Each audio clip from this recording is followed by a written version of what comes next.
on with the show. Hold my hand, Liz. Shut up. Well, welcome back to the Dad and Daughter Show. The Daughter and Dad Show. How many times do I have to say this? Almost every time. Well, on the Dad and Daughter Show. The Daughter and Dad Show. I almost got you saying it. Yeah, I almost...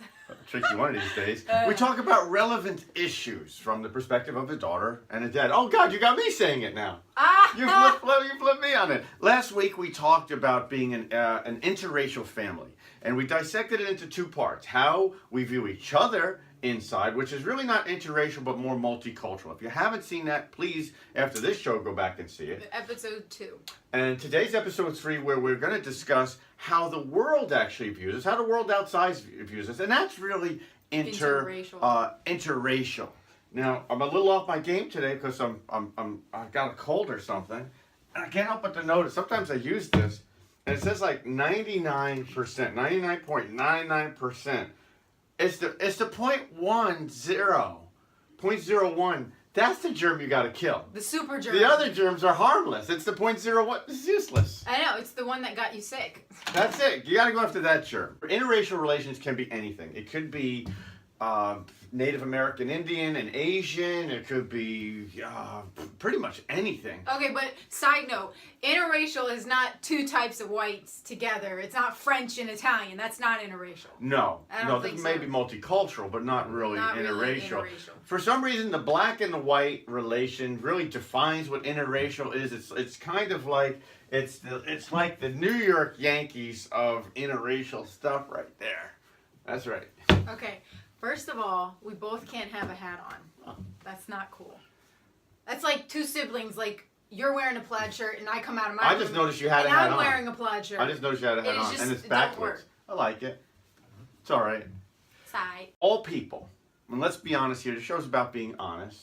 We're being honest with you. I think all people have a form of prejudice in them. Or at least like they hold on or they live by stereotypes.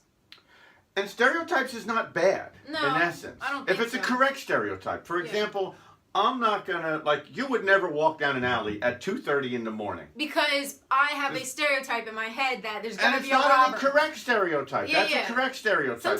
Sometimes stereotypes save your life, but when stereotypes start turning into prejudice and then start morphing into racism, then your stereotypes are wrong. I'm going to say everyone has stereotypes. I'm not going to fault them for that. I like what you said. I'm also going to say that everyone has actually a little seed of prejudice in them. And I'm going to say I'm going to include myself in that. Are you going to include yourself in that? Liz, I know you. You got some of that. Come on. Okay, fine, yeah. All right. But we can still function. We can still function. Yeah, but that doesn't make me racist. It's when it gets to the point... That doesn't make me racist or you racist. Yeah, I don't think so. I think everyone has a little bit of racism in us. A little bit. I'm not saying a lot. I'm saying you can have like a little seed in you, but then there's a scale. It goes from like, I'm silent about you, I don't have an opinion, to full-blown KKK or Black Panther. Yeah. That's the other extreme. Yeah. I'm saying everyone fits somewhere in the stereotypical... I think it has a lot to do with how they were raised in the culture and how perhaps you progress out of it, because not everybody has to be stuck where they're born. Exactly. It's not like that. Or stuck in the mindset of their parents or how they were raised. And you have your own mind, develop your own thoughts. We can't cover everything, but I just want to cover some of the encounters that we've had over the years. Yeah. I would say half of the people have been accepting of us. Yeah. Of interracial. Half the people, of our right family, there. Yeah, absolutely. Well, if we see black and whites walking down the street, we don't even notice it at that point.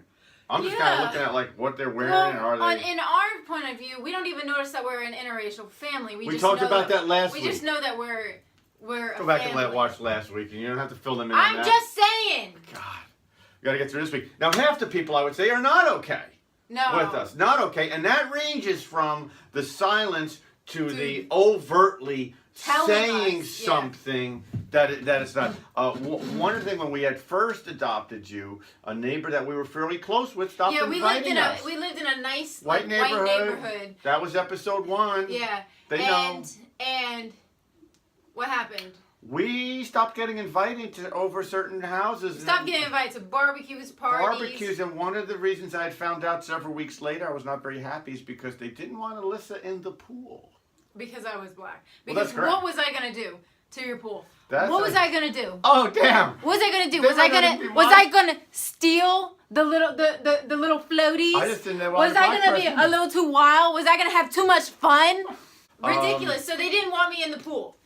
That was the reason. Yeah. But I'm gonna say something for the opposite side. All right. Because you gotta say something. Oh yeah, there's two sides of it. All right. So I have a few friends that I grew up with who are African American, even some siblings, because as you've probably heard from previous episodes, I have a lot of biological family, and they think that I have been watered down. I don't know the struggle anymore. You're not part of the struggle. I was raised in a predominantly white. Well, you're not struggling. White family. No, I'm not struggling at all. And part of that is kind of true. But I mean, you don't have to say that, and it doesn't have anything to do with my white parents. It has everything to do with how I've accustomed to my white parents. You were the first violinist at your school.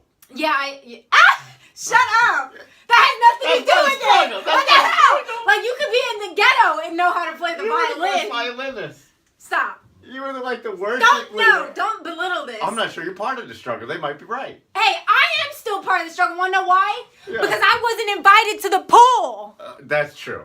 That's true. You're actually between two places. That's actually another very, very That's good point. part of the struggle. Because in my part, some of the people actually kind of view me as a traitor for some weird, strange reason. The only thing I can compare it to is like when Kevin Costner in, what was the name of that movie? Dances with Wolves. Oh, I love that movie. I love that movie. Why do you always bring this up? I love Kevin Costner in that movie. But anyway, they said when he was friends with the Indians, they called him a traitor. It's like he went native.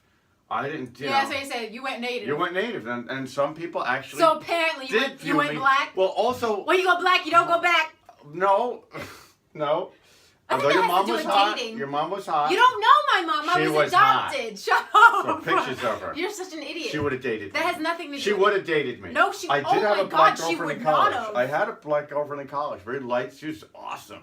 She was a really beautiful. You had a black girlfriend? Oh yeah, you told me about it. She had green eyes or hazel eyes? No, she had brown eyes. She had very light. Her skin was lighter than yours, and she's really Nanette was her name. She was really. And Nanette or Annette? Nanette, I think. How you gonna forget your girlfriend's name? You're like. She was beautiful. I remember her face though. One time she put flowers in my hair. Oh. We were outside, right? I let her. She was putting flowers in my hair. I went to class, and people were like staring at me, and I'm like, "What? Why are you staring at me?" And I went like this.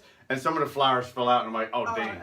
This girl set me up. That reminds me She let me walk away like that. She didn't set you up. She probably just was like... How do you let me walk around the college campus with flowers in my hair? You know what that reminds me of? If you haven't watched it already, it reminds me of A Bronx Tale.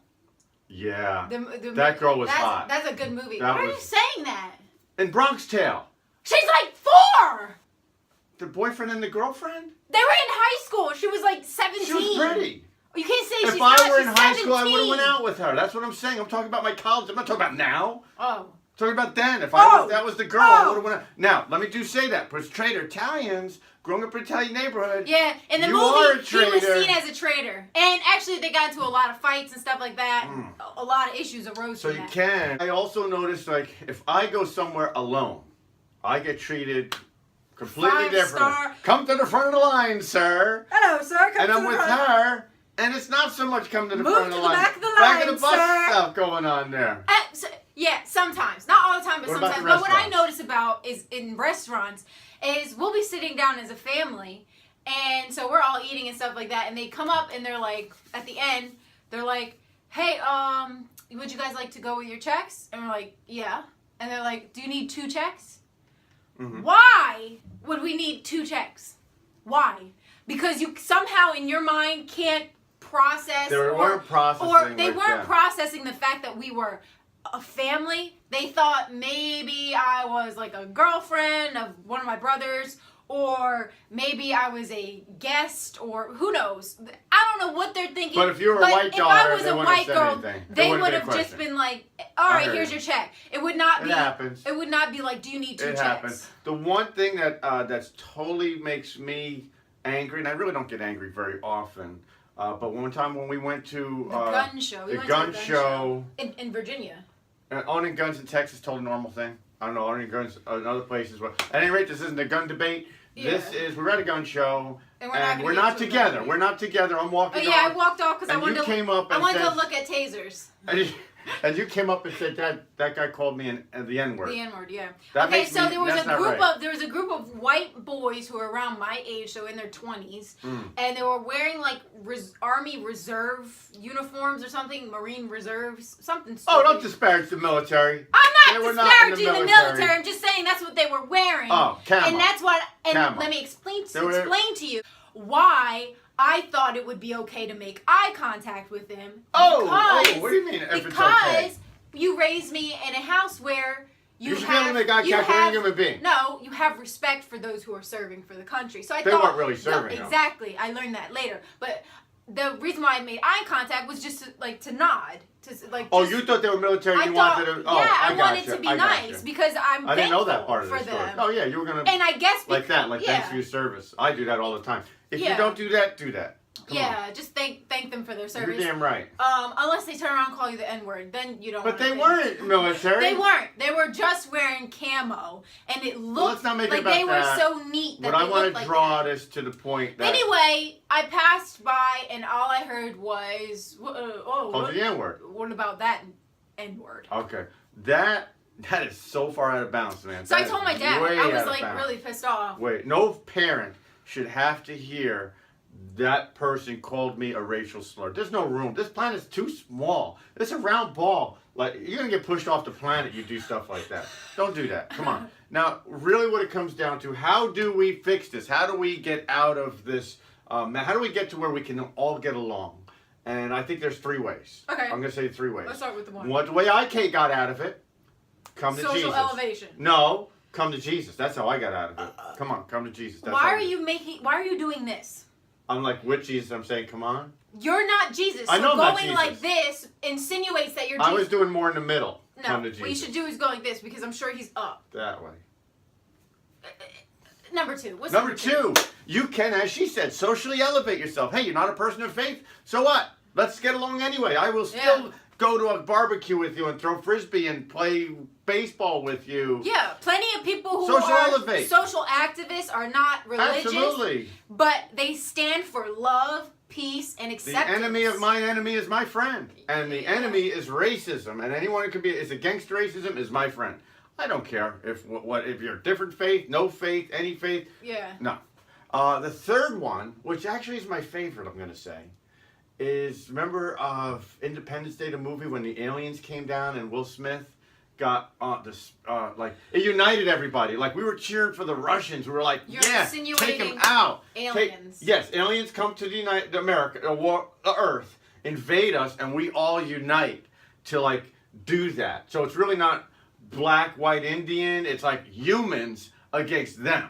Okay. I like that one. That's the coolest one. All right, well, you'll just keep that. That's my favorite. That's good. Okay. Okay. So that concludes the show. That's a good one right there. What I'd point out is we do get a lot of requests for show topics. We can't do them all. One of them was political. What's our views about political stuff? We are not political people. We don't really want to talk about that. But we can talk about, what I'd like to talk about, is maybe some of the stuff that we like and don't like. That's a nice, easy topic after today's very hard topic. What would you say? And I mean, I don't like a lot of things, so that's a lot of shows. Yeah, that can go for a while. Like, subscribe, comment. Hang in there. Thanks for joining us today.